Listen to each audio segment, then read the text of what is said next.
Angels bow down at the thought of you. The darkness gives way to the light for you.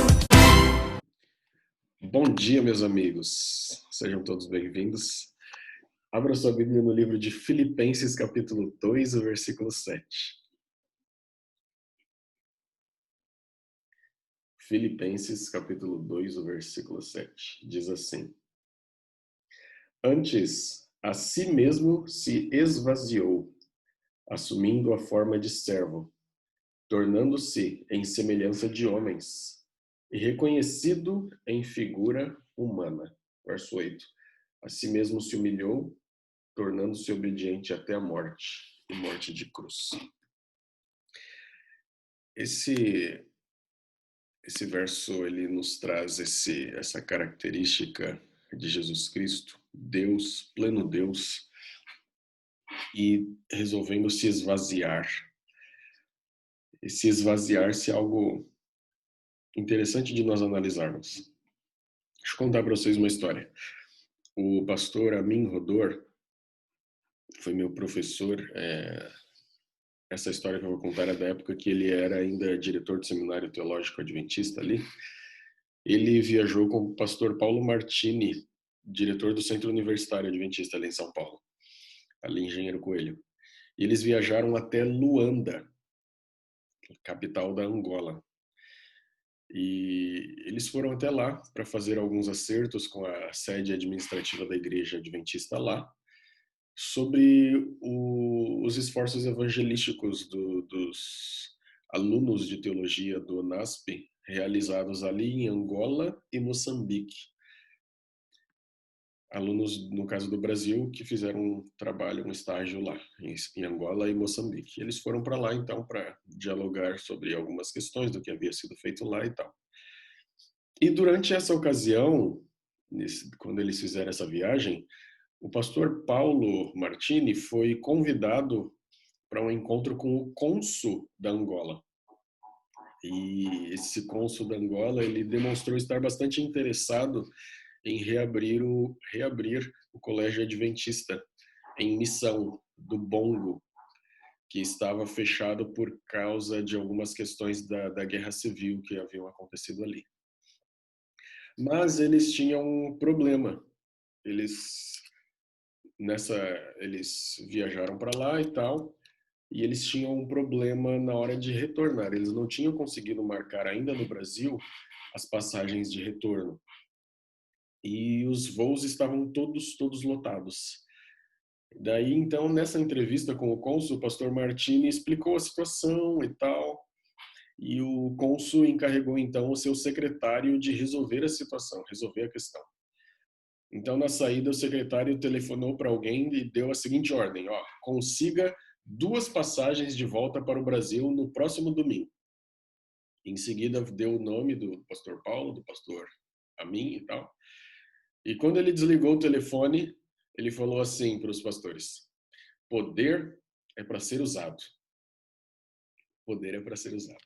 E ficou tudo resolvido. Eles conseguiram as passagens rapidinho e tudo certo. O pastor Amin conta que ficou com essa questão, com esse ar de autoridade daquele homem, ficou na mente dele. E aquela companhia aérea pertencia ao governo angolano. Poder é para ser usado. Ao ouvir essa frase, é impossível não lembrar facilmente das aulas de Cristologia. E nessas aulas de Cristologia, quando se falava de Jesus Cristo e da encarnação de Jesus, a gente encontra várias e várias vezes uma afirmação completamente diferente. O poder não era para ser usado. Jesus, no caso, ele tinha todo o poder à sua disposição, mas esse não era para ser usado em seu próprio benefício, no contexto das tentações. Ellen White comenta que a tentação de Jesus seria recorrer ao seu poder. No Comentário Bíblico Adventista, volume 7, página 130, é dito assim: Cristo deveria ser tentado ao máximo, requerendo todas as suas faculdades para resistir à inclinação, de quando em perigo, usar seu poder e livrar-se, e assim triunfar sobre o poder do príncipe das trevas. Então, Jesus ele nunca recorreu àquela forma clássica de insegurança humana. O ser humano, quando está inseguro, ele costuma dizer, né? Você sabe com quem você está falando? Se o camarada ele se sente inseguro e tal, ele acha que tem algum poder nas mãos e então alguém o trata como se fosse um ser humano normal. Então a gente não hesita em dizer, né? Você sabe com quem você está falando? Jesus não fez isso em momento algum. Ele não usou essa frase. Mesmo na encarnação, Jesus nunca deixou de ser Deus. Ele nunca deixou de ser Deus. Então, se a gente analisar por nunca deixar de ser Deus, passar por essa tentação e por aquela e tal, e não poder recorrer a todo esse poder que você sabe que você tem, essa seria, eu imagino, uma grande tentação. Em vários artigos na revista Review and Herald, desde 1872 até 1914, nós podemos encontrar Ellen White afirmando 125 vezes que Cristo, abre aspas, vestiu sua divindade com a humanidade, fecha aspas. 125 vezes isso é repetido. Nesses textos, ela diz o que Jesus sacrificou ao se tornar homem. Ele abriu mão de sua glória, de sua coroa e trono, das cortes reais, de seu alto comando, de seu lar celestial. Contudo, ela nunca diz que Cristo tenha abandonado sua divindade essencial ao adotar a humanidade. Do que Jesus se esvaziou, então? De acordo com esse texto que nós lemos hoje, de Filipenses, do capítulo 2, o verso 7. Do que ele se esvaziou? Vamos ler de novo. Antes, a si mesmo se esvaziou, assumindo a forma de servo, tornando-se em semelhança de homens e reconhecido em figura humana. Não foi de sua divindade que ele se esvaziou, foi do uso dela. Para ele era tão difícil permanecer em nosso nível como para nós é difícil elevar-nos acima de nossa realidade degenerada.